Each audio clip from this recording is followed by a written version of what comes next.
Hello guys, if you have created a custom team using Team Builder in Madden 27 and now you want to actually use that team in the game, you'll first need to download it through the Creation Center. Start by launching Madden 27 and from the main menu, open the Creation Center. From here, select the Download Center and this is where you can find different community created content that you can download into your game.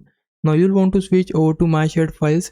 If you are playing on PlayStation, press R1 and if you are on Xbox, press RB to move over to this section. Once you are there, look for the custom team you created and upload it through Team Builder. Select it and then choose the option to download. Give the game a moment to finish downloading the team, and once it's complete, the custom team will be available in your Madden 27. After that, you can head back to the main menu and you'll be able to use your downloaded custom team in modes like franchise mode and quick play. So if you created a team through Team Builder and were wondering how to get it into Madden 27, the process is pretty simple. Just open Creation Center, go to Download Center, switch to My Shared Files, find your team and download it. Hope this helps. Leave a like and subscribe my channel. For now, thanks for watching.